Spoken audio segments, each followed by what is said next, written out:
Malam di bulan Desember tahun 1986, suara peluit kereta api dari stasiun Madiun menjerit panjang, memantul di dinding-dinding asrama perumahan dinas. Berbaring di atas ranjang kayu jati sederhana, aku menarik selimut tipis hingga sebatas dada. Istriku bekerja sebagai perawat di RSUD kota. Malam ini ia mendapat giliran jaga, meninggalkanku sendirian di rumah. Ruangan seluas tak lebih dari 15 meter persegi ini dipenuhi aroma pelumas dan mesin yang menempel pada baju kerjaku yang tersampir di sandaran kursi. Kompor minyak tanah yang berkerak jelaga terdiam kaku di bawah rak piring. Di halaman luar asrama, sebuah truk fuso milik institusi negara terparkir di bawah temaram lampu kuning. Aku saat ini menjabat sebagai kepala armada angkutan, logistik Dolog, Depot Logistik Negara. Aku mengelola langsung 15 armada truk yang khusus mengangkut beras jatah dan tepung terigu dari stasiun kereta ke gudang-gudang logistik. Berkat pekerjaanku di balik kemudi, keluargaku hidup sedikit lebih berkecukupan dibandingkan rata-rata warga kota. Kami tidak pernah kekurangan beras, dan sesekali mendapat jatah untuk membeli daging sapi tanpa harus ikut mengantre panjang. Mendengar suara roda besi kereta menggilas rel, ingatanku kembali terlempar pada peristiwa 10 tahun silam. Pada akhir 1975, aku menerima surat keputusan pemberhentian dengan hormat pensiun dini dari dinas militer dan dipindahkan langsung ke sektor transportasi sipil. Dulu, di hari aku menyerahkan kembali senapan serbu M11 milikku, aku tak pernah mengira akan berakhir memegang kemudi truk pengangkut beras. Di tahun-tahun paling sengit di medan pertempuran hutan Timur-Timur, aku adalah seorang sopir penarik meriam yang kemudian dipindah tugaskan untuk mengangkut pasukan infanteri. Komandan yang langsung memimpinku saat itu adalah Kapten Danu. Beliau berasal dari sebuah desa di pesisir utara Jawa, bertubuh kurus, namun berotot kawat, dengan postur yang selalu tegak lurus. Saat itu, kesatuan, kami beroperasi di titik-titik rawan kontak senjata, membuat jumlah pasukan kami terus menyusut. Kapten Danu selalu berdiri di bibir parit pertahanan, memegang peta, secara langsung mengordinasikan tembakan artileri dan memberi perintah agar truk menurunkan pasukan di posisi yang presisi. Ia mengenakan topi rimba yang sudah lusuh, ujung jari telunjuk kirinya buntung tertebas peluru yang menyerempet dalam sebuah baku tembak singkat. Disiplin Danu sekeras baja. Dalam sebuah pergerakan pasukan, trukku terjebak lumpur hisap di sungai dangkal. Puluhan tembakan mortir musuh menghujani kedua sisi sungai. Bukannya mundur mencari perlindungan, Danu melompat langsung ke dalam lumpur, menggunakan bahu kurusnya bersama prajurit lain untuk mendongkrak ban truk. Dengan wajah tertutup lumpur pekat, Danu berteriak memberi perintah agar aku menginjak gas dalam-dalam. Truk itu melompat keluar dari kubangan lumpur, tepat pada detik ketika sebuah peluru mortir jatuh di posisi tempat kami baru saja berdiri. Wajah Danu berdarah karena serpihan mortir menyerempet tulang pipi kanannya, meninggalkan sebuah luka kodet panjang yang membentang dari sudut mata turun hingga ke dagu. Setelah pertempuran itu, ia menolak ditarik ke garis belakang untuk perawatan, melainkan meminta tenaga medis membalut lukanya di tempat, lalu kembali mengangkat senjata. Para prajurit di kompinya sangat segan dan takut pada ketegasan Danu. Namun, semua orang tahu betul, selama kami mematuhi perintahnya, ia tidak akan pernah membiarkan satupun anak buahnya tertinggal di belakang. Kembali ke kehidupan sipil, aku menikah, punya anak, dan sibuk dengan rutinitas, mengemudikan truk menyusuri jalur Pantura dan Selatan Jawa. Buku jatah sembako, suku cadang kendaraan, semuanya menenggelamkanku dalam putaran roda mencari nafkah. Kisah-kisah medan perang perlahan memudar dalam obrolan di meja makan keluarga. Namun, bayangan Kapten Danu dengan kodet panjang dan jari buntungnya selalu hadir. Berkali-kali aku mencari tahu kabarnya melalui jaringan veteran dan mengirim surat ke Kesatuan Lama, namun semuanya nihil. Berkas Kapten Danu seolah dihapus bersih dari daftar Dewan Penghubung. Suara peluit kereta kembali berbunyi, dengan nada panjang menandakan kereta memasuki stasiun. Aku bangkit duduk, mengambil tembakau, melinting rokok klobot, lalu menyalakan korek api. Besok pagi aku punya jadwal ke stasiun kargo untuk menerima bongkaran logistik baru yang dikirim dari pelabuhan Tanjung Perak. Mematikan rokok, aku mengunci pintu depan lalu kembali ke ranjang. Tahun 1976, pangkalan angkutan tempatku bekerja baru saja didirikan. Area parkir saat itu hanyalah lahan kosong berlapis batu kerikil. Kantor operasionalnya hanya berupa bedeng dari seng bekas. Pagi itu, aku sedang membungkuk mengganti kampas rem truk Dina lamaku saat Agus, mantan rekan satu kompi di militer dulu, mengayuh sepeda ontelnya masuk ke pangkalan. Agus saat itu bekerja sebagai staf bagian pasokan di sebuah pabrik baja yang berjarak puluhan kilometer dari tempatku. Ia menegakkan standar sepedanya, menarikku ke sudut kran air tempat mencuci tangan, lalu merogoh saku kemejanya untuk mengeluarkan secarik kertas lusuh. Agus dengan jelas mengabarkan bahwa Kapten Danu baru saja dijatuhi hukuman berat oleh Mahkamah Militer. Alasan yang tertulis dalam surat pemberitahuan yang dikirim ke unit-unit adalah melakukan sabotase terhadap aset militer dan mencuri perlengkapan medis, melemparkan kunci pas ke tanah. Aku mendengarkan Agus melanjutkan ceritanya. Peristiwa itu terjadi di sebuah RSUD tingkat kabupaten saat Danu sedang mengambil cuti untuk pulang kampung. Gudang medis milik sebuah kesatuan Korem di dekat sana digergaji gemboknya. Seluruh stok obat antibiotik dosis tinggi, penisilin dan streptomisin, lenyap.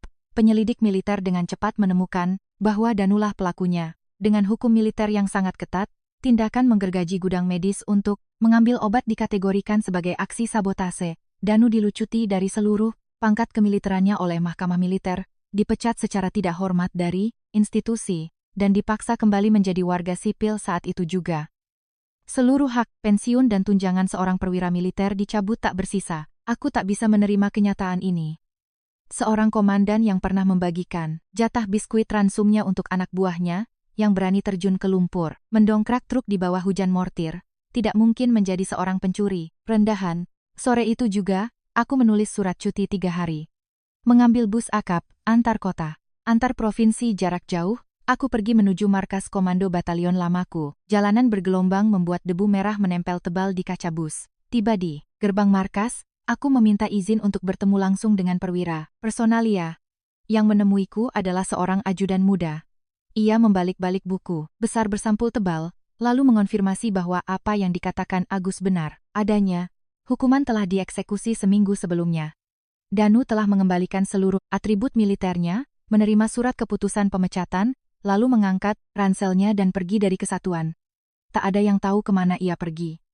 Danu adalah yatim piatu sejak kecil, tak punya kerabat, dan belum pernah menikah. Dipecat dan dilucuti pangkatnya dari militer berarti ia kehilangan satu-satunya rumah yang ia miliki, sekaligus kehilangan kesempatan untuk mendapatkan kartu tanda penduduk, KTP, dan kartu keluarga kakak di daerah manapun. Berjalan menyusuri barak-barak kompi lama yang beratap asbes, aku melongok ke ruangan komandan. Ranjang kayu tempat Danu dulu tidur kini hanya menyisakan papan kosong. Beberapa prajurit lama menatapku, tak ada yang berani buka suara. Aturan militer sangat jelas, berkas pelanggaran sudah dicap merah. Aku pun kembali ke pangkalan logistik dan melanjutkan rutinitasku memegang kemudi. Selama 10 tahun berturut-turut, setiap kali aku mengemudikan truk melewati kota-kota di Jawa, aku selalu menyempatkan diri mampir ke terminal bus, stasiun, kereta, dan pelabuhan penyeberangan untuk mencari informasi, bertanya pada para petugas pos dan sopir-sopir bus lintas pulau. Aku mendeskripsikan secara rinci tentang pria kurus, kodet di wajah, dan jari buntung milik Danu. Namun jawaban yang kudapat selalu berupa gelengan kepala. Seorang mantan perwira yang dipecat tanpa dokumen identitas KTP di era itu, hanya bisa hidup bersembunyi di pinggiran masyarakat. Aku menyimpan surat cuti tahun itu di dasar koper besiku, dan menerima kenyataan bahwa pencarianku telah menemui jalan buntu. Sore musim hujan yang kelabu, angin berhembus kencang menembus kaca truk yang retak menyilang, menginjak kopling dan memindahkan persneling. Aku memundurkan truk Fuso itu tepat ke area bongkar muat nomor 3 di stasiun Madiun. Area ini selalu dipenuhi pekatnya debu batu bara dan bau ampas karbon yang terbakar. Gerbong-gerbong yang mengangkut beras jatah bercampur dengan gerbong pembawa batu bara berjajar memanjang di atas rel. Di sekitar area itu, ratusan kuli panggul sedang bekerja. Suara palu mengetuk palang gerbong, teriakan perintah, serta langkah kaki berdebum di atas papan kayu menciptakan harmoni suara yang memekakkan telinga. Di era sulit ini, pangkalan kargo adalah tempat berkumpulnya buruh kasar tak berdokumen. Banyak dari mereka adalah mantan prajurit yang pensiun atau dipecat, yang tak bisa menemukan pekerjaan layak, dan akhirnya terdampar menjadi kuli stasiun. Di kantorku, para sopir punya semacam pepatah sindiran. Di ujung jalan ada letkol, nambal ban, di perempatan ada kolonel jualan es cendol. Mematikan mesin, aku memegang setumpuk manifest pengiriman dan melompat turun dari truk, berjalan menuju kantor administrasi stasiun untuk meminta cap tanda terima. Sekelompok kuli mulai memindahkan karung-karung beras dari gerbong ke atas bak truk Fuso. Selesai mengurus dokumen, aku berdiri bersandar pada badan truk sambil menunggu. Di gerbong sebelah, sekelompok kuli sedang memanggul bongkahan batu bara. Perhatianku tertuju pada seorang pria kurus dengan kulit gelap legam karena debu batu bara. Ia mengenakan seragam loreng PDL militer usang yang warnanya sudah pudar dan robek parah di kedua sikunya. Kepalanya ditutupi topi rimba yang ditarik rendah hingga menutupi mata, sementara wajahnya dibalut rapat oleh syal loreng, hanya menyisakan celah sempit untuk melihat. Kakinya mengenakan sandal jepit karet kotor dengan tali yang putus dan tumit, yang pecah-pecah. Kuli ini memanggul karung batu bara yang sangat berat di punggungnya, berjalan meniti papan sempit yang menghubungkan gerbong dengan tanah. Meskipun beban karung itu membuat tubuhnya membungkuk ke depan, cara berjalannya tetap mempertahankan sumbu lurus yang tegap di bagian pinggang. Tiap langkahnya sangat kokoh, kedua tumitnya menapak mantap di atas papan dengan presisi. Kuli-kuli di sekitarnya memanggil pria ini Karman. Mandor kuli batu bara yang memegang buku catatan kumal menggoreskan kapur di sisi gerbong setiap kali Karman lewat memanggul satu karung. Karman bekerja tanpa henti, tidak berinteraksi dengan siapapun, hanya mondar-mandir dalam diam dari gerbong ke titik kumpul. Mengamati lekat-lekat seragam loreng dan cara ia melilitkan syal, aku menyadari bahwa ini pasti gaya dan disiplin seorang pria yang pernah hidup di lingkungan militer selama bertahun-tahun. Angin kencang kembali berhembus, menerbangkan debu batu bara yang membutakan mata. Karman yang sedang melangkah di atas papan, tiba-tiba tergelincir karena sebutir batu bara kecil yang menggelinding di atas kayu. Ia berlutut dengan satu kaki, kedua tangannya mencengkeram erat ujung karung batu bara untuk menjaga keseimbangan. Tepat pada detik itu, simpul syal yang menutupi wajahnya terlepas dan jatuh ke leher. Sementara topi rimbanya terdorong ke belakang, tangan kirinya yang mencengkeram erat karung memperlihatkan dengan jelas hilangnya satu ruas di jari telunjuknya. Sebuah wajah yang coreng-moreng oleh debu hitam terekspos. Sebuah luka kodet panjang dan menonjol menggores dari sudut mata kanannya, melintasi tulang pipi, dan memanjang hingga ke dagu. Aku terpaku, tanpa sadar membiarkan lembaran manifest jatuh ke tanah. Postur, tegak lurus, jari buntung, luka codet melintang di wajah, semua detail itu cocok, sempurna dengan sosok komandan kompi 10 tahun yang lalu. Itu adalah Kapten Danu. Batu bara kecil itu terus menggelinding jatuh ke tanah kotor.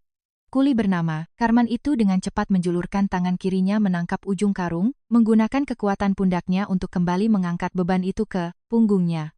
Karman tidak menjawab teriakan kasar mandornya, hanya diam menahan beban dan melanjutkan sisa langkah di papan sempit itu. Sesampainya di titik kumpul, ia menghempaskan karung batu bara ke tumpukan besar, lalu menggunakan punggung tangannya yang kotor untuk mengusap dahi. Karman memungut topi rimbanya yang jatuh, menepuk tepiannya, dan memakainya kembali hingga menutupi separuh wajah. Ia menarik syal lorengnya ke atas, mengikat simpulnya erat-erat di belakang leher.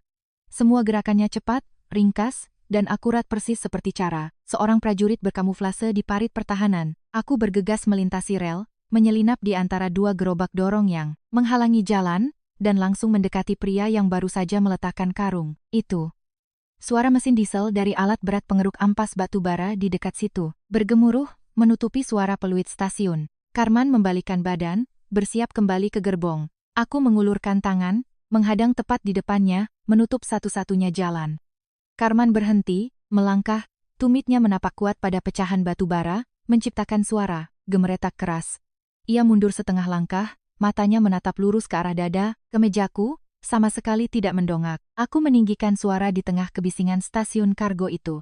Komandan Danu, kan? Pria di hadapanku itu langsung memutar bahunya, berniat menyelinap lewat celah kosong. Tangan kirinya yang kehilangan satu ruas jari telunjuk mencengkeram erat pinggang seragam PDL-nya yang lusuh. Aku segera meraih pergelangan tangan itu, menahannya kuat-kuat. Sendi-sendi tulang yang kurus di balik kain kasar itu menyentak sejenak. Karman menggunakan kekuatannya untuk menarik tangannya lepas, tapi aku mencengkeramnya semakin erat. Wajahnya yang tertutup syal sedikit menunduk. Suaranya terdengar serak dan parau, bercampur bunyi napas berderik orang yang terlalu banyak menghirup debu karbon. Saudara, salah orang. Beri jalan, saya mau kerja. Aku membalasnya dengan tegas. Bagaimana mungkin saya salah? Tahun 1975 di Sungai Dangkal saat truk terjebak lumpur.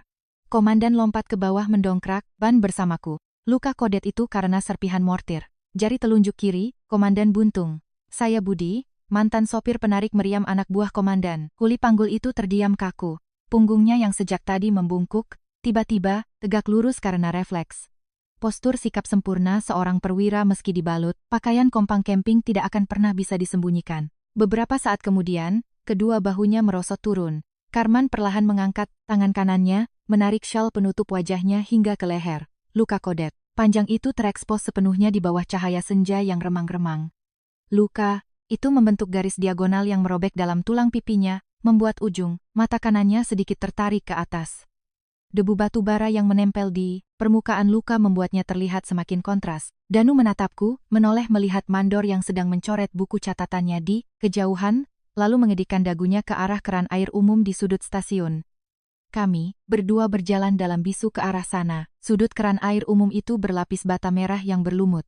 Air menetes perlahan dari pipa besi berkarat ke saluran pembuangan. Danu memutar keran, meraup air dengan tangannya, dan mencuci wajah, serta kedua lengannya.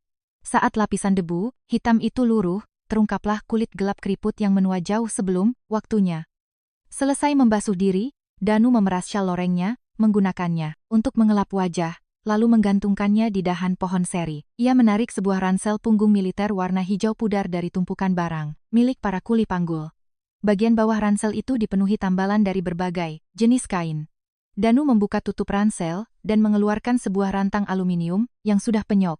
Menatap isi rantang itu lekat-lekat, aku melihat isinya penuh dengan nasi ransum kelas rendah yang dicampur potongan gaplek, singkong kering, yang hancur, dilengkapi sejumput garam bercampur wijen tumbuk. Aku bertanya langsung, "Komandan, makan dengan garam begini saja?" Danu menyendok nasi gaplek itu, memasukkannya ke mulut, mengunyahnya susah, payah, lalu menjawab, "Jangan panggil aku Komandan Budi, aku sekarang Karmansi, hitam, kuli panggul batubara stasiun. Kalau orang dengar, mereka bakal menertawakanku." Terdengar bunyi denting sendok aluminium menggores dasar rantang. Aku berjongkok di dekat bak air, merogoh saku kemejaku, mengeluarkan sebungkus rokok kretek, gudang garam, mengambil sebatang, dan menyodorkannya pada Danu. Ia meletakkan sendoknya, menerima rokok itu, menjepitnya di antara dua jarinya yang kapalan, lalu menyalakan korek. Aku membiarkan asap tembakau berbaur dengan bau belerang batu bara sejenak. Danu menghisap dalam-dalam, menghembuskan asap ke arah dahan pohon, lalu dengan nada datar menceritakan situasinya saat ini. Tahun 1976, setelah dipecat dari militer, Danu kehilangan segalanya. Tanpa keluarga, tanpa dokumen pensiun atau surat pindah. Pemerintah daerah setempat menolak menerbitkan KTP untuknya. Di masa Orde Baru, tidak punya KTP berarti tidak punya jatah beras bulog dan tidak akan pernah diterima bekerja di instansi pemerintah atau swasta. Untuk bertahan hidup, Danu luntang-lantung ke berbagai stasiun kereta, menjadi buruh harian lepas. Pekerjaan apapun yang mengandalkan tenaga kasar dan dibayar tunai harian, ia ambil. Pakaian sobeknya ia dapat dari baju bekas pemberian kuli. Lain, jika malam tiba, Danu tidur bergelung di bawah tangga peron stasiun atau di teras gudang yang sepi.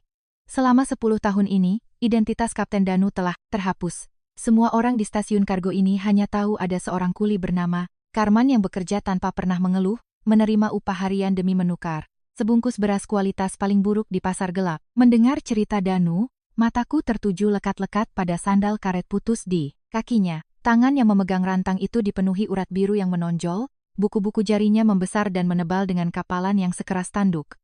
Sosok komandan yang dulu memegang peta merancang strategi serangan, yang berani terjun ke parit menyelamatkan truk logistik di tengah gempuran mortir kini hidup bersembunyi. Nasibnya bahkan lebih buruk dari buruh biasa. Hukuman pemecatan. Militer tahun itu telah merampas segalanya dari Danu. Laporan pemecatan jelas menulis, kejahatan sabotase. Tetapi sebagai prajurit, yang pernah mempertaruhkan nyawa di bawah komando Danu, aku sangat memahami karakter aslinya. Ia tidak akan pernah memunculkan rasa serakah terhadap perlengkapan medis. Melihat kondisi menyedihkan Danu saat ini, aku menelan kembali pertanyaanku bulat-bulat. Peluit lokomotif kembali melengking. Tanda kereta akan segera dilangsir. Para kuli panggul serentak berdiri, meraih topi dan pelindung bahu mereka, bersiap memulai shift malam. Danu buru-buru menyuap sisa gaplek terakhir dari rantangnya, menelungkupkan wadah itu di bibir bak air, dan mengusap mulutnya. Dengan lengan baju, aku berdiri tegak, melihat ransel militernya yang ternganga di atas tanah. Sebuah rencana terlintas di kepalaku. Aku menoleh pada Danu dan menunjuk ke arah truk Fusoku yang diparkir di luar area stasiun. Aku lupa mengisi air radiator. Tunggu sebentar. Aku akan ambil jeriken air di truk, minta sedikit air bersih dari keran, lalu kita lanjutkan obrolan kita. Danu mengangguk. Ia memasukkan rantang ke dalam ransel, membungkuk untuk mengikat talinya, lalu melangkah cepat meninggalkan area batubara. Aku menyeberangi rel, langsung berjalan menuju trukku, membuka pintu kabin. Aku membungkuk dan merogoh ke dalam kotak perkakas di bawah kursi sopir. Di sanalah aku menyembunyikan sebuah bungkusan kecil kain parasut hijau. Di dalamnya terdapat 5 keping emas murni sekitar 50 gram yang dijahit rapi dalam beberapa lapisan kain. Ini adalah uang tabunganku dari uang dinas luar kota yang kurencanakan untuk membeli ban serep dan kampas rem dari pasar gelap bulan depan untuk armada truk dolok. Menarik bungkusan itu, aku menyelipkannya ke dalam saku celana, lalu mengambil secarik kertas manifest yang sudah dicap oleh pihak stasiun. Aku menyobek bagian bawah kertas, lalu menuliskan alamatku dengan rapi, Asrama Dolok Blok B nomor 4, temui Budi. Aku melipat kertas itu, menyelipkannya bersama bungkusan emas, lalu kembali ke sudut keran air, tempat Danu berdiri melipat tangannya di belakang punggung, memandang gerbong-gerbong kereta, berjalan mendekat. Aku berpura-pura memutar keran untuk mencuci tangan, memanfaatkan momen saat Danu membelakangiku, untuk mengambil topi rimbanya yang dijemur. Aku dengan cepat memasukkan bungkusan parasut itu dalam-dalam ke dasar ranselnya. Merasakan bungkusan emas itu telah tersembunyi di antara tumpukan baju lusuh, aku menarik tanganku dan dengan santai menutup tali ranselnya. Danu mengangkat ransel itu ke bahunya, memutar tubuhnya. Mandor sudah memanggil, aku harus kembali memanggul sisa batu bara itu. Pulanglah, trukmu sudah selesai dimuat. Bayangan Danu perlahan menghilang di balik gundukan batu bara hitam yang menjulang tinggi. Postur tubuhnya yang lurus dan kokoh sama sekali tak berubah. Tumitnya yang pecah-pecah menapak mantap di atas tanah. Sambil menatap Mandor, yang sedang membagikan upah itu, aku melihat si Mandor menghitung lembaran uang, ribuan lecek dan menyejalkannya ke tangan masing-masing kuli. Danu menerima bagiannya, menjejalkannya ke saku kemeja dadanya, lalu kembali melangkah menuju area muat dalam diam. Berbalik naik ke truk Fuso, aku memutar kunci kontak, mesin diesel truk menderu, bising, lalu perlahan mulai bergerak meninggalkan area stasiun, memberikan emas. Itu pada Danu adalah caraku membalas budi pada sang komandan yang tak pernah meninggalkan prajuritnya di tengah hujan peluru. Modal itu cukup baginya untuk membeli gerobak angkut atau menjadi modal berdagang agar ia bisa keluar dari lingkungan racun batu bara ini. Mengemudikan truk Hino tua itu keluar dari stasiun, aku berbelok menuju gerbang pangkalan armada logistik. Jam di dashboard menunjukkan pukul 6 sore. Melewati pos keamanan, aku menyerahkan kunci truk pada petugas jaga, menandatangani buku operasional, lalu berjalan kaki pulang. Asrama perumahan dinas Dolok berjarak sekitar 2/4 jalan tanah dari tempat parkir truk. Bangunan 3 lantai itu terbuat dari batako yang terpapar terpaan angin muson. Tiba di kamarku, aku membuka gembok kuningan yang sudah berkarat. Ruangan itu kosong melompong. Memompa kompor minyak beberapa kali, aku menyalakan api, menghangatkan nasi sisa dan sepiring daging sapi kecap yang mengeras di bawah lapisan lemak kental. Selesai menghabiskan beberapa mangkuk nasi, aku merapikan piring dan membawanya ke tempat cuci umum di ujung lorong asrama. Kembali ke kamar, aku menarik kursi, kemeja kayu lapis di dekat jendela. Menyalakan radio nasional Cawang tuaku, aku membuka buku catatan inventaris untuk mencocokkan kupon jatah solar. Pekerjaan pembukuan yang biasanya cepat, malam ini terasa berat. Ujung bolpenku terus berhenti. Bayangan kuli kurus yang meraup air untuk membasuh mukanya di stasiun terus menekan pikiranku. Ingatanku terlempar kembali pada musim kemarau tahun 1974. Tahun itu, kompi kami ditempatkan di titik koordinat terpencil di pedalaman, hutan timur-timur. Jalur logistik hancur dibombardir musuh. Pos penghubung garis belakang melaporkan kehabisan pasokan pangan. Jatah beras kesatuan kami dipangkas setengahnya. Makanan harian kami hanya singkong hutan dan daun pepaya rebus. Kekurangan karbohidrat, banyak prajurit yang tumbang karena malaria. Tak terima melihat anak buahnya memegang senjata dengan perut keroncongan, Kapten Danu menyandang senapan M19-nya dan berjalan kaki setengah hari penuh menuju markas logistik resimen. Ia menggebrak meja, menuntut agar kepala logistik mengeluarkan jatah beras yang sesuai standar untuk kompinya. Berhasil membawa sekarung beras. Danu sendiri yang membukanya, menggunakan selongsong peluru kosong untuk menakar beras bagi setiap regu. Ia berdiri mengawasi dapur umum, memastikan tak ada sebutir pun beras yang terbuang percuma. Di bulan yang sama, seorang prajurit dari bagian logistik diam-diam menyelundupkan 2 kaleng daging kornet cadangan dan menukarnya dengan tembakau dari para sopir di jalur luar. Mengetahui hal itu, Danu mengumpulkan seluruh anggota kompi. Ia melucuti senjata prajurit tersebut dan memaksanya berdiri, berjaga di bawah hujan lebat sepanjang malam sebagai hukuman. Disiplin besi Danu sangat ketat, ia memperhitungkan setiap jarum dan benang aset negara. Seorang perwira yang begitu menjunjung tinggi kehormatan militer, sama sekali mustahil punya niat serakah mencuri obat antibiotik dari gudang medis untuk dijual ke pasar gelap.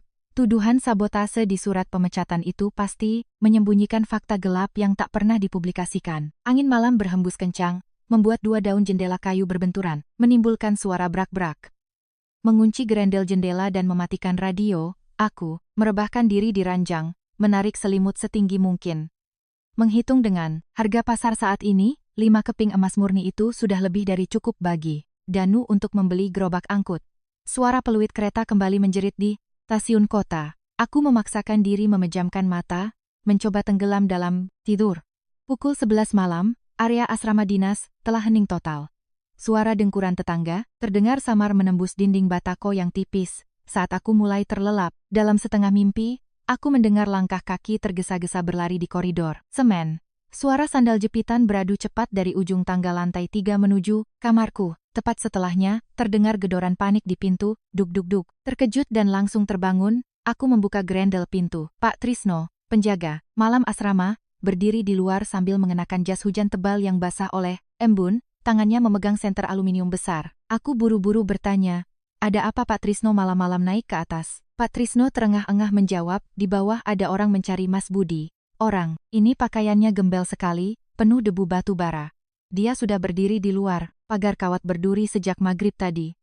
Waktu saya patroli keliling, saya merasa curiga, jadi saya ajak dia masuk ke pos jaga untuk menghangatkan diri dan minum teh panas. Tapi dia ngotot buang muka dan menolak masuk. Dia terus bersembunyi di sudut gelap, menahan dinginnya angin dan embun selama berjam-jam. Baru, setelah semua lampu asrama dimatikan dan orang-orang tidur, dia berani keluar dan minta tolong saya untuk panggil Mas Budi. Katanya mau mengembalikan barang. Dia bilang dia sembunyi supaya tidak membuat malu Mas Budi di depan orang perumahan dinas. Mendengar kata debu batu bara dan alasan bersembunyi selama 5 jam penuh, aku langsung paham apa yang terjadi. Danu telah menemukan bungkusan emas di dasar ranselnya sejak awal dan memutuskan berjalan kaki membelah kota, mencariku. Keterlambatannya muncul dari jam 6 sore hingga 11 malam adalah bukti nyata harga diri seorang perwira komandan, meski kini ia telah jatuh miskin. Karena merasa rendah diri dengan statusnya sebagai kuli yang kotor dan kompang-camping, Danu tak berani menampakkan wajahnya yang penuh lumpur batu bara di perumahan pegawai negara.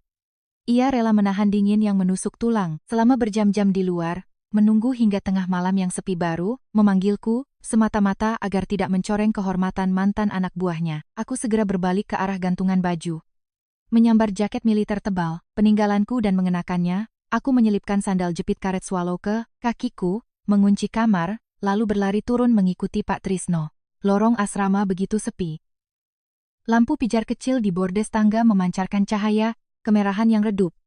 Melewati deretan sepeda motor dan sepeda ontel yang digembok massal, aku melangkah keluar ke halaman beton di depan gerbang asrama. Melihatku turun, Pak Trisno menyalakan senternya terang-terang, menyorot ke arah pohon beringin besar di dekat pagar. Di bawah cahaya remang-remang dari pos jaga, Danu berdiri tegak lurus, masih mengenakan seragam loreng PDL lusuhnya, dan topi rimbanya ditarik rendah.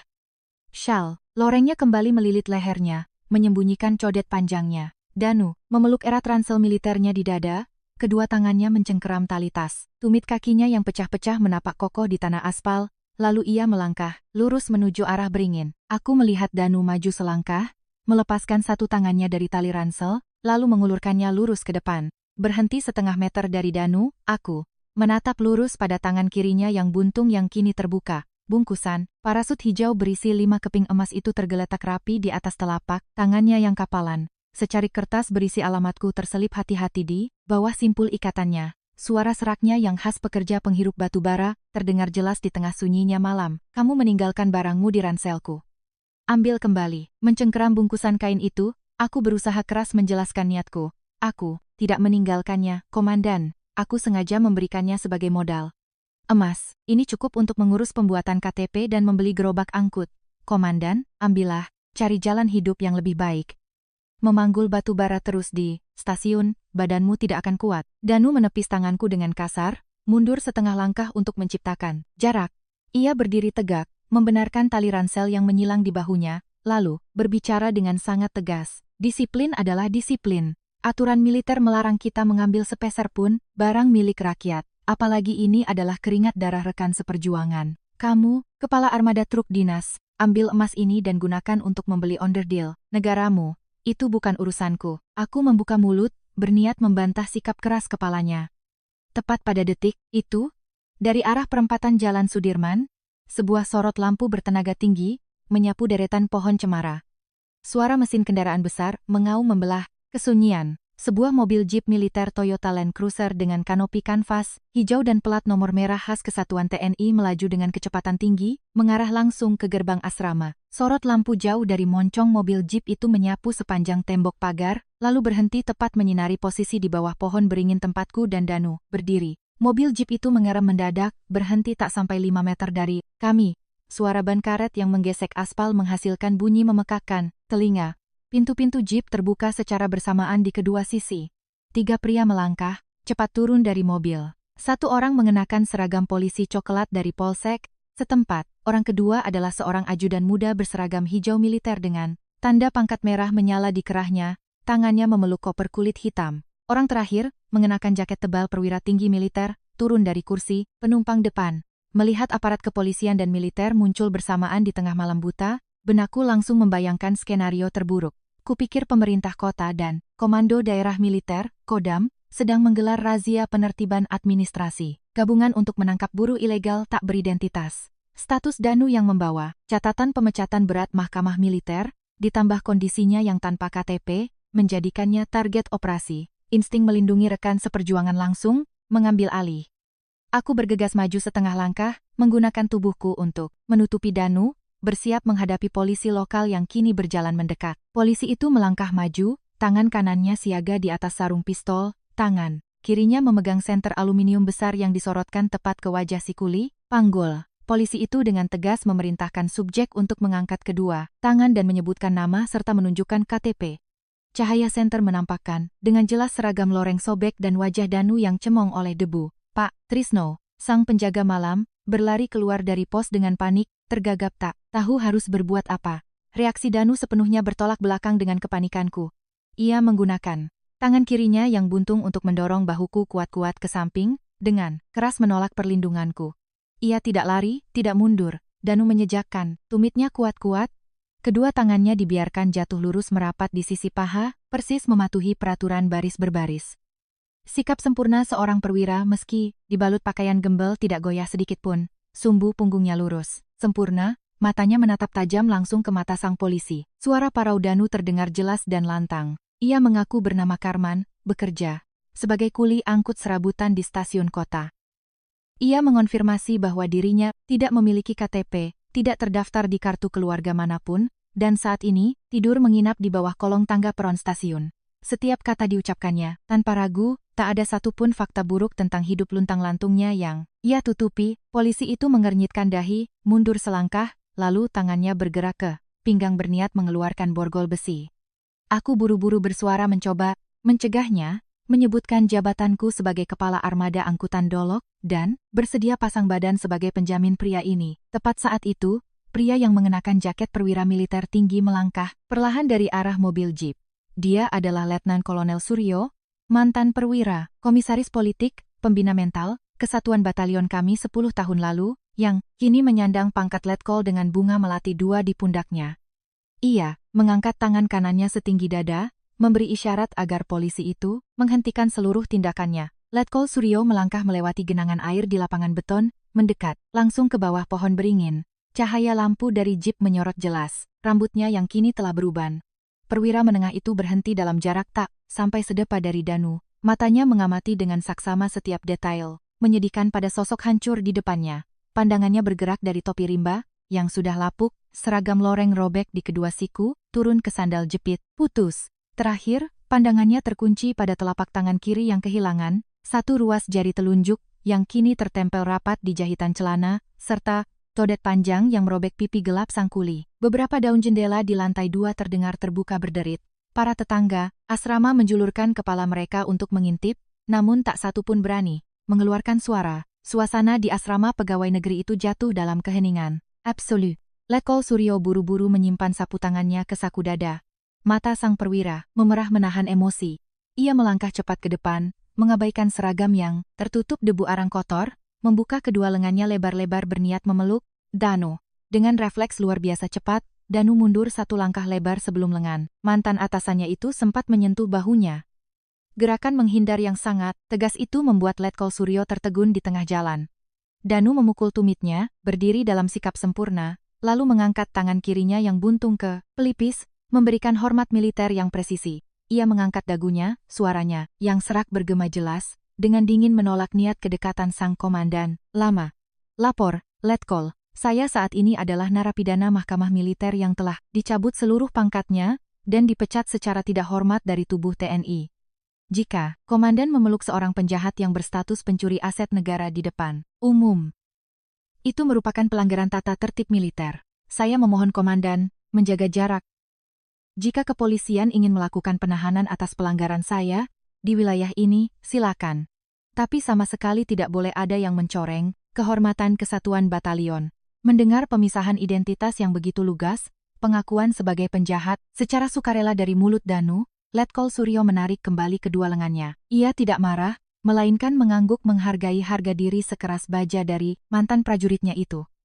Ia menoleh dan memberi isyarat pada ajudan muda yang berdiri di samping jeep. Ia menunggu saat si ajudan berlari mendekat sambil memeluk koper kulit hitam berlapis kunci kuningan yang mengkilap. Membuka koper itu, Letkol Suryo mengeluarkan setumpuk dokumen tebal. Ia menyodorkan dokumen itu ke depan wajah Danu. Pemberitahuan. Seluruh jajaran Komando Resor Militer dan Biro Hukum Kodam telah membuka kembali dan meninjau ulang berkas perkara tahun 1976. Tangan buntung Danu bergetar pelan saat melihat cap merah resmi dari markas Komando Daerah Militer yang tercetak timbul di sudut surat keputusan. Namun, ia, dengan tegas menolak menerima dokumen itu, kembali mundur setengah langkah. Letkol Suryo pun memasukkan kembali berkas itu ke dalam tas.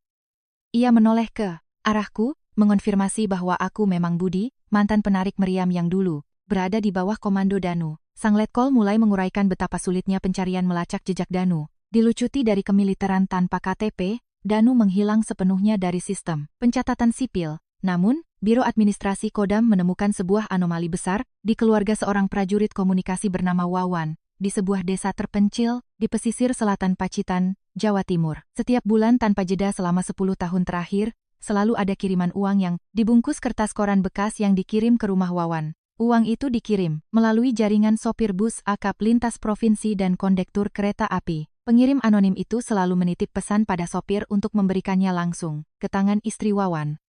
Di luar kertas koran itu, tertulis nama samaran Karman, namun tulisan tangannya sangat khas dan tegas. Tim forensik tulisan tangan militer mencocokkan tulisan tersebut dengan jurnal harian taktis milik Kapten Danu di masa lalu, dan hasilnya 100% identik. Mendengar nama Wawan disebut, bahu kurus Danu seketika merosot. Nama prajurit muda itu adalah kunci pembuka fakta gelap di balik surat pemecatannya. Letkol Suryo memerintahkan polisi lokal itu mundur dan berdiri di samping mobil jeep untuk memastikan kerahasiaan militer tingkat tinggi. Kini hanya tinggal aku, Danu, dan Letkol Suryo yang berdiri di bawah pohon beringin tua itu. Sang Letkol menyalakan korek api, membakar rokok kretek bentoelnya. Suaranya berubah, dalam dan sedih, mengupas kembali lembaran sejarah pertempuran paling berdarah di pertengahan 1975. Saat itu, kompi kami ditugaskan menjaga titik koordinat krusial, gempuran, artileri musuh membombardir wilayah itu siang dan malam. Wawan adalah seorang prajurit komunikasi yang masih sangat muda, berasal dari Jawa Timur, dan baru saja menikah belum ada setahun sebelum ditugaskan. Selama pertempuran di hutan Timor, Wawan selalu menempel ketat di belakang Kapten Danu. Anak muda itu, lincah, sigap, dan tak jarang menggunakan tubuhnya sendiri sebagai tameng dari lontaran tanah dan batu demi melindungi komandannya. Saat pertempuran memasuki fase paling kritis, jalur komunikasi radio dan kabel telepon terputus total. Danu, sambil memegang peta taktis, nekat melompat keluar dari bunker, berlari menyusuri parit untuk memberikan komando manual pada kru artileri. Wawan memanggul gulungan kabel komunikasi, memeluk senapan M16, dan berlari tepat di belakang tumit Danu. Saat pesawat musuh membalas tembakan, mortir ke garis pertahanan, sebuah proyektil jatuh tepat di bibir parit tempat Danu berdiri memantau. Tepat pada detik hidup mati itu, Wawan melempar gulungan kabelnya, menerjang ke depan dengan sisa seluruh tenaganya, mendorong tubuh Danu hingga terguling jatuh ke dasar parit yang berlumpur. Proyektil meledak, mengubur seluruh ruas parit pertahanan. Danu mengalami gegar otak ringan namun selamat karena terlindung lapisan tanah. Namun nahas, Wawan menerima hantaman penuh serpihan mortir besar yang menembus dada kirinya, darah menyembur deras mewarnai lumpur. Mengabaikan hujan mortir yang terus turun, Danu memeluk erat tubuh Wawan yang bersimbah darah, berteriak parau memanggil regu medis. Garis belakang telah terputus total. Tak ada satupun para medis yang bisa menembus garis depan. Wawan menghembuskan napas-napas terakhirnya di pangkuan sang komandan.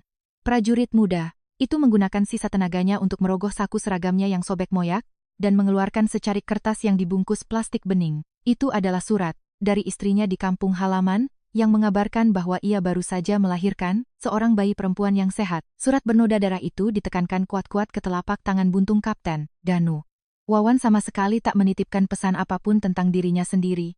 Ia hanya tersedak satu kali, menitipkan darah daging satu-satunya di kampung halamannya sebelum memejamkan mata untuk selamanya. Utang nyawa ini terukir sangat dalam di jiwa Danu. Tragedi tidak berhenti di situ. Beberapa jam setelah Wawan gugur, bunker komando, garis depan terkena bom, hancur lebur. Seluruh arsip personalia, daftar korban, dan catatan lapangan batalion terkubur di bawah lumpur setebal bermeter-meter. Pasukan kami saat itu menerima perintah darurat untuk mundur ke selatan, tidak ada waktu menggali atau mengevakuasi jenazah maupun menyelamatkan dokumen. Karena seluruh dokumen identifikasinya hilang, bagian personalia Kodam memasukkan nama Wawan ke dalam daftar hilang dalam tugas. Mia. Tidak, diakuinya status Wawan sebagai pahlawan yang gugur. Kia, berarti keluarganya di kampung tidak menerima uang pensiun atau tunjangan veteran, tak ada prioritas, pengobatan maupun jatah beras. Tahun 1976, saat batalion baru saja menstabilkan kondisi personel seusai perang, Danu mengajukan cuti setengah bulan. Alasan resminya adalah pulang ke kampung halaman, tetapi sebenarnya ia mengambil bus akap dan langsung menuju desa pesisir di selatan Pacitan untuk mencari keluarga Wawan. Rumah anyaman bambu berlantai tanah itu berdiri sepi diterpa angin laut. Istri, Wawan kurus kering, matanya cekung ke dalam karena menangisi suaminya selama setahun penuh. Surat pemberitahuan status hilang tergeletak dingin di atas altar sesajen sederhana. Begitu melangkah melewati ambang pintu, Danu tersentak karena tidak mendengar tangisan bayi. Istri Wawan menangis histeris, memberitahukan bahwa anak perempuan mereka yang baru berusia 1 tahun sedang sekarat di UGD RSUD tingkat kabupaten. Bayi itu terserang radang paru-paru, pneumonia, nekrotik yang memburuk sangat cepat, mengancam nyawanya secara langsung. Danu berlari belasan kilometer melewati jalan tanah, meninggalkan ransel militernya begitu saja, langsung menuju RSUD. Setibanya di sana, ia menyaksikan darah daging satu-satunya dari penyelamat. Nyawanya sedang megap-megap di atas ranjang besi berkarat. Tubuh bayi itu membiru, napasnya tersengal parah. Dokter kepala bagian anak di RSUD itu keluar dan memberitahukan bahwa rumah sakit telah kehabisan stok antibiotik biasa. Satu-satunya protokol medis yang bisa menyelamatkan nyawa bayi itu adalah injeksi antibiotik spesifik penisilin atau streptomycin dosis tinggi melalui infus. Sayangnya, di era Orde Baru itu, obat antibiotik impor adalah barang yang diawasi peredarannya di pasar sipil dan hanya didistribusikan secara ketat ke gudang medis militer untuk menangani prajurit yang terluka parah. Pihak RSUD benar-benar tak berdaya. Satu-satunya cara adalah merujuk pasien ke Rumah Sakit Pusat Tentara atau RSUP. Aturan birokrasi saat itu sangat kaku. Pasien sipil yang ingin dirujuk ke Vaskes, militer wajib membawa surat pengantar dari kepala desa dan kodim yang membenarkan status sebagai keluarga veteran, pahlawan. Karena Wawan berstatus hilang, pemerintah desa menolak mengeluarkan surat pengantar keluarga, pahlawan. Tanpa dokumen sakti itu, Direktur RSUD tak berani mengeluarkan perintah penggunaan ambulans. Menyewa mobil karteran adalah hal yang mustahil bagi keluarga petani miskin. Nyawa bayi itu tergantung di ujung tanduk, berpacu dengan waktu. Danu berdiri di luar lorong rumah sakit, tangan kirinya mencengkeram erat, teralis jendela besi sampai berdarah. Sumpahnya di bawah parit timur-timur, terngiang di telinganya. Danu menerobos masuk ke ruang direktur, menggebrak meja, menuntut dikeluarkannya ambulans. Ia bahkan memohon pada dokter anak untuk mencari celah. Segala usahanya hanya dijawab dengan gelengan kepala penolakan. Hukum tidak memiliki pengecualian. Sistem jatah dan kuota medis negara tidak mengizinkan siapapun melangkahi wewenang. Tersudut tanpa jalan keluar, Danu sadar jalur legal sudah tertutup rapat. Malam itu ia meninggalkan rumah sakit, berjalan kaki menuju hutan pinus yang berjarak 10 km dari pusat kota, tempat markas detasemen logistik Korem berada. Keputusan untuk menukarkan seluruh masa depan dan kehormatannya dibuat. Malam itu, pos logistik diselimuti kabut tebal. Memanfaatkan pengalaman taktisnya, Danu dengan mudah menyelinap melewati 2 lapis pagar kawat berduri. Targetnya adalah gudang medis nomor 2, tempat penyimpanan stok antibiotik strategis militer. Danu masih mengenakan seragam PDL lengkap, di tangannya ia memegang sebuah gergaji besi kecil. Menyelinap ke area instalasi militer itu sangat berisiko.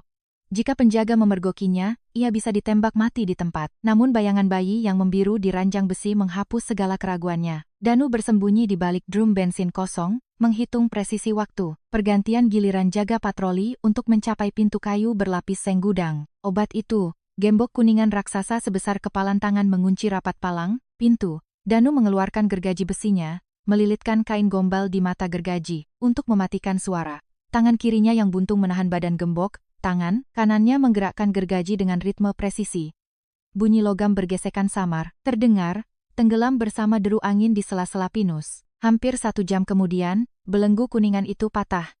Danu menyelipkan tubuhnya ke dalam kegelapan gudang, menggunakan senter kecil berlapis plastik merah. Ia segera menemukan deretan peti kayu berisi obat-obatan militer.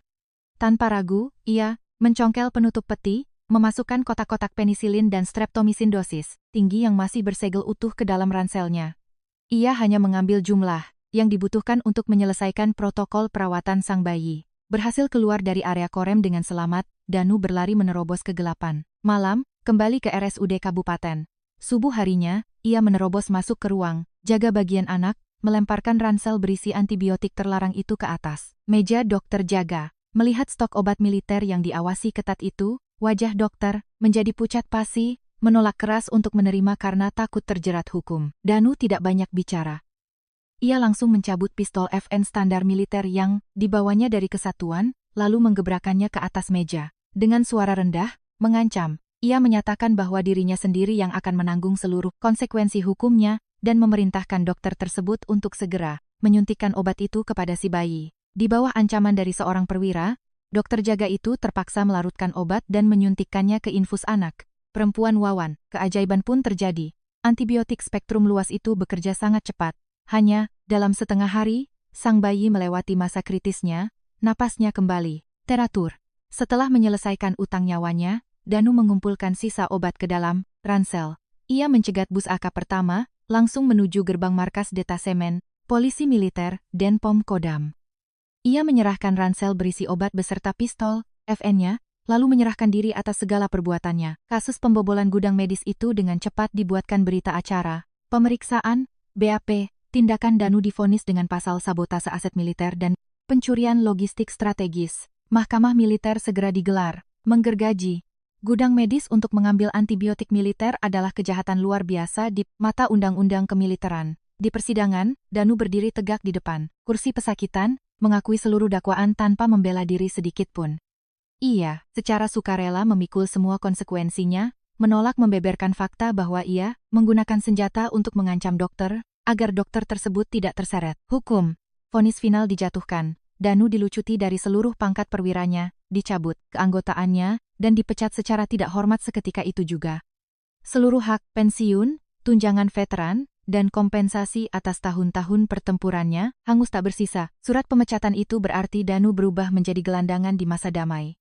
Ia, yatim piatu sejak zaman penjajahan, tak punya sanak saudara.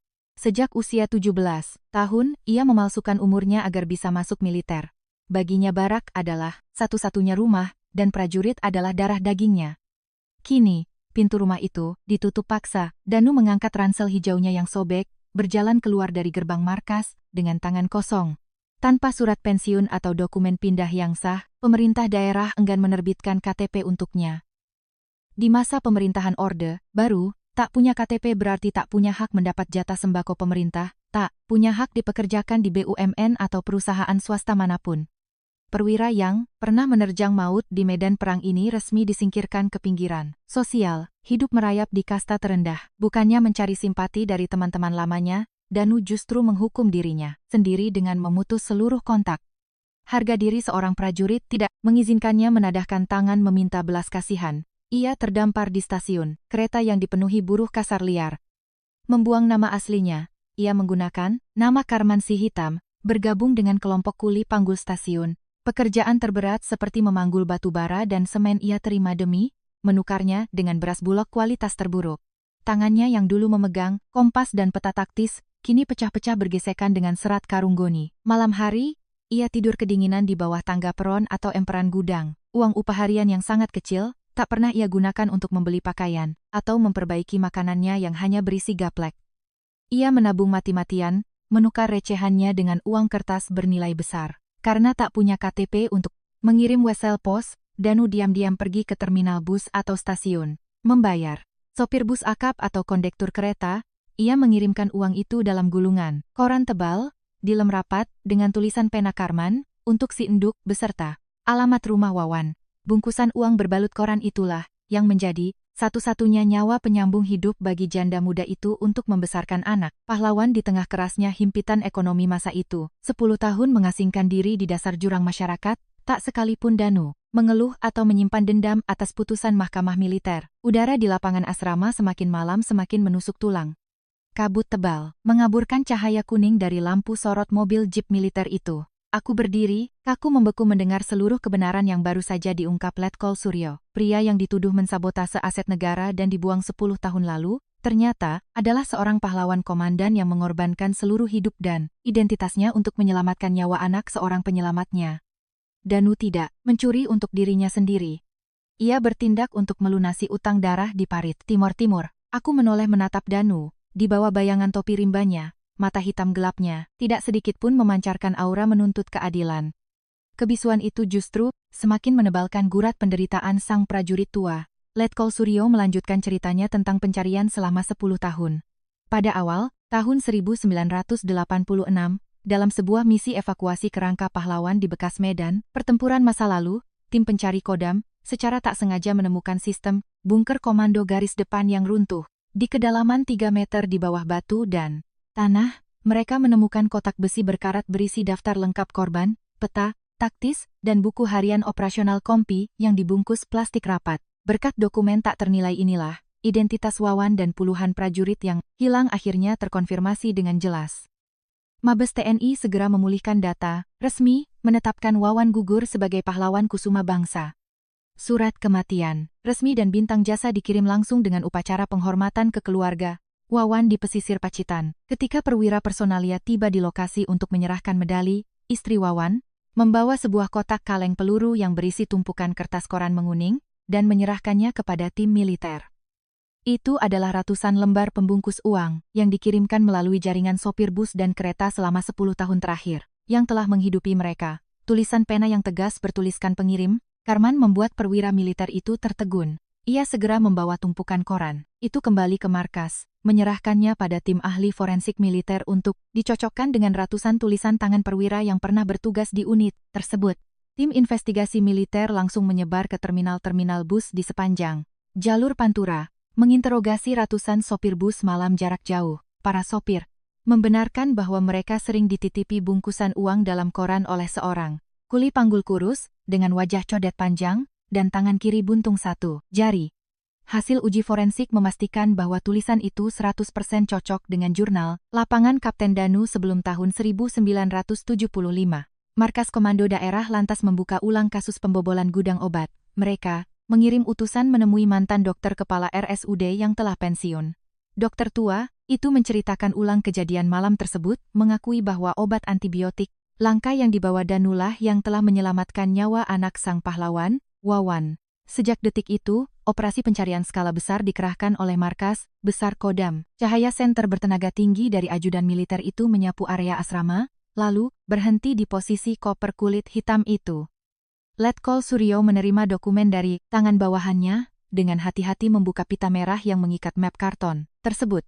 Suara gemerisik kertas terdengar begitu jelas di malam yang sunyi. Sang Letkol berdeham, lalu dengan suara lantang membacakan keputusan bersejarah dari Markas Besar Komando Daerah Militer, sebuah putusan yang belum pernah ada presidennya untuk membatalkan vonis mahkamah militer yang sudah tertutup 10 tahun lamanya. Berkas mencatat bahwa tindakan membobol gudang obat medis militer oleh Kapten Danu pada tahun 1976 adalah pelanggaran tata tertib militer, menggunakan aset, logistik strategis di luar wewenang adalah kesalahan fatal secara prosedural. Akan tetapi, mempertimbangkan bahwa motivasi utama tindakan tersebut sepenuhnya atas dasar kemanusiaan untuk menyelamatkan nyawa anggota keluarga pahlawan yang sedang kritis.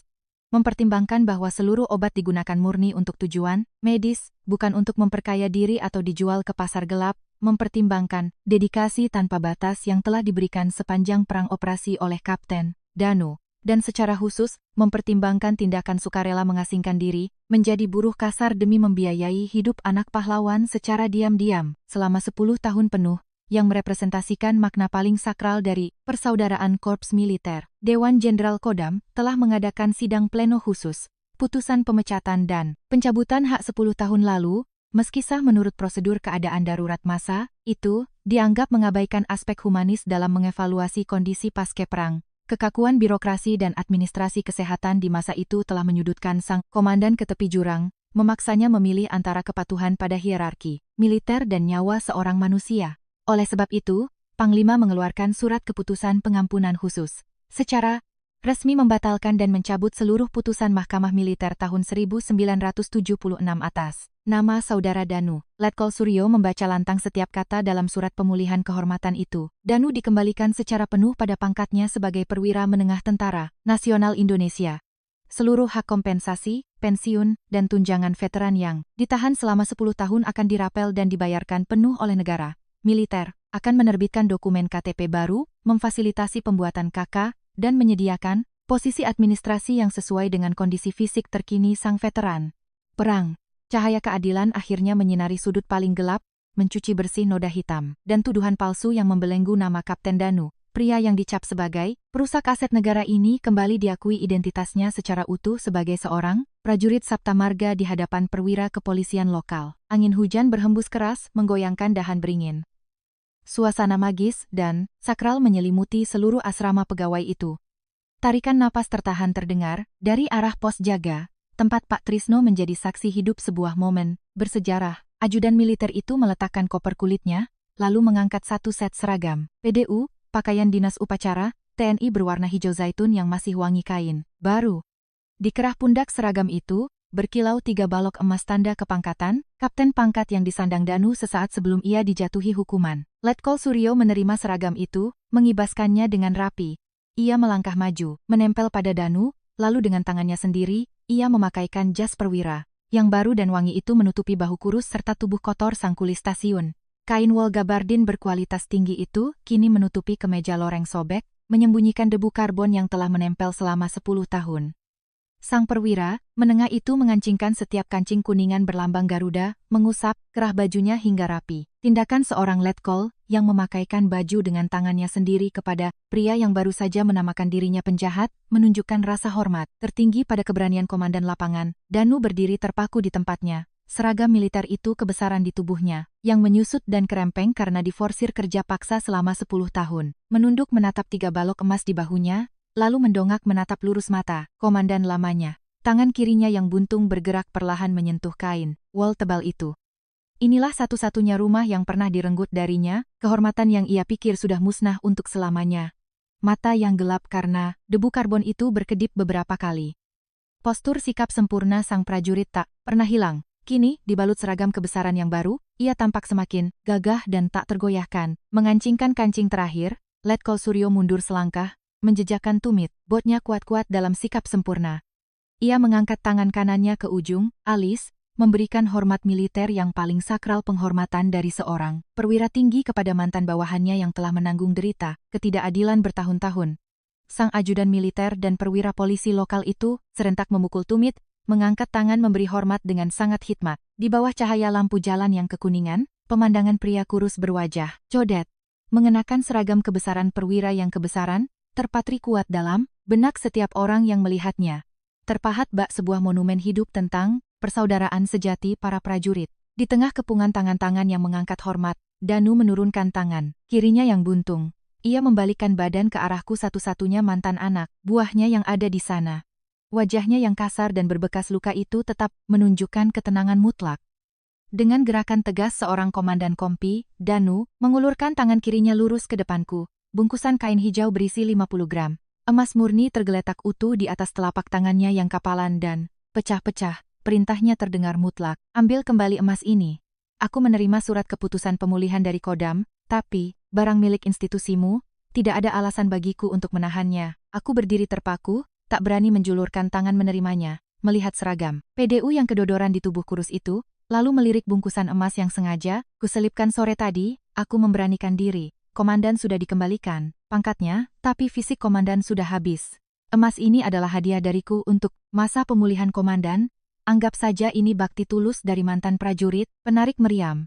Masa iya? Komandan mau naik ke jeep dinas ini sambil menenteng ransel sobek itu? Danu maju setengah langkah, menggunakan tenaga besarnya untuk menyejalkan bungkusan emas itu langsung ke dalam saku jaket militer tebalku. Tulang-tulangnya menekan kuat, dengan tegas tidak mengizinkan aku menolaknya. Suara serak sang kuli batu bara bergema jelas, kata demi kata meluncur menembus malam yang dingin. 10 tahun memikul vonis dipecat dari militer, terbuang ke stasiun menjadi kuli panggul rendahan. Aku tidak pernah sekalipun mengemis sepeser uang pada siapapun, makan nasi sisa dan singkong gaplek, kubayar dengan keringat, panggulan batu baraku sendiri.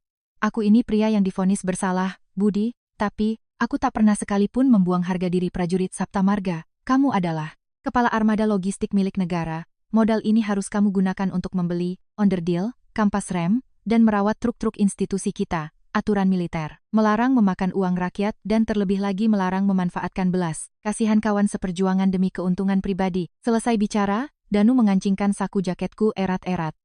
Ketegasan, prinsip, hitam putih tanpa kompromi itu, sepenuhnya memadamkan seluruh argumen yang sudah kusun di kepalaku. Pria komandan yang berani menggebrak meja logistik demi jatah beras prajurit, yang menghukum anak buahnya berjaga semalaman karena menukar kornet kaleng demi tembakau.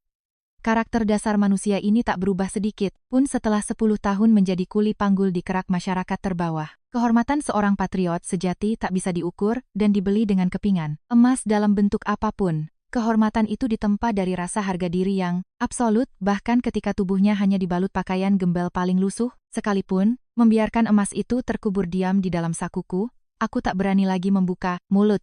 Pukul 12 tengah malam, Letkol Suryo mengisyaratkan ajudannya untuk membereskan dokumen.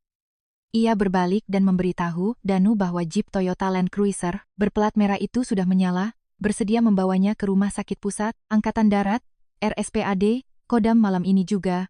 Markas besar telah menyiapkan ruang medis VVIP untuk melakukan pemeriksaan kesehatan menyeluruh dan terapi pemulihan. Bagi Danu, menebus waktu panjang kerja kerasnya yang menyiksa fisik. Danu mengangguk mengonfirmasi perintah itu. Ia tidak mengambil ransel militernya, yang sobek berlapis tambalan ransel berisi rantang aluminium penyok yang tergeletak di tanah. Seluruh masa lalu kuli rendahan bernama Karman ditinggalkan. Begitu saja di bawah akar pohon beringin tua. Danu memperbaiki posisi topi rimbanya, merapikan kerah seragam perwira yang baru. Ia membalikkan wajahnya menatapku, satu-satunya prajurit lamanya di lokasi itu. Mata hitam gelapnya menatap langsung ke mataku. Tidak ada lagi penghindaran atau rasa rendah diri seperti saat di stasiun kargo sore tadi. Aku membuang puntung rokok klobotku ke tanah aspal, menginjak apinya hingga padam dengan ujung sandal jepitku. Berdasarkan refleks seorang anak buah yang pernah dibentuk oleh sang komandan besi, aku merapatkan kedua tumit sandal. Karetku kuat-kuat, menghasilkan bunyi prak yang tegas. Punggungku tegak lurus, aku mengangkat tangan kananku ke ujung alis, memberikan hormat militer paling sempurna yang bisa kuberikan sebagai seorang veteran pensiunan, setelah 10 tahun lamanya. Kapten Danu berdiri tegak tanpa celah, tangan kirinya yang kehilangan satu ruas jari telunjuk diangkat ke tepi topi rimbanya, membalas hormatku dengan postur yang sangat mengagumkan dan kokoh. Dalam sepersekian detik, Letkol Suryo, ajudan militer, dan petugas polisi lokal, itu serentak memukul tumit, mengangkat tangan tinggi-tinggi, memberikan penghormatan terakhir pada komandan kompi. Langit di atas asrama itu membeku dalam kesunyian suci. Suara peluit kereta api, malam dari stasiun kota kembali melengking, merobek pekatnya malam, namun tak lagi membawa nada dingin yang menyesakkan. Peluit itu bergema layaknya sebuah trompet sangkakala, menyambut sebuah kepulangan agung. Membalikkan badan, Danu melangkah dengan langkah panjang dan mantap menuju jeep militer. Postur lurus kokoh bagai sumbu yang dulu kulihat memanggul batu bara, kini berpadu sempurna dengan seragam kebesaran militer itu. Pintu mobil ditutup rapat, suara mesin menderu buas. Toyota Land Cruiser hijau itu mundur sejenak, lalu tancap gas meninggalkan perempatan jalan berlumpur, perlahan menghilang. Ditelan kabut malam, Pak Trisno, sang penjaga, berdiri terpaku menatap cahaya merah lampu belakang, yang semakin memudar. Di bawah pohon beringin, tanganku masih menyentuh pelan saku jaket yang berisi kepingan emas itu. 10 tahun menanggung fitnah, 10 tahun menghukum diri sendiri. Masa lalu kelam sang komandan besi kini telah resmi ditutup. Yang tersisa adalah sebuah ukiran abadi di benak kami yang ditinggalkan sebuah pelajaran yang takkan lekang oleh zaman tentang harga diri, pengorbanan suci, dan kehormatan tanpa batas dari seorang prajurit sejati.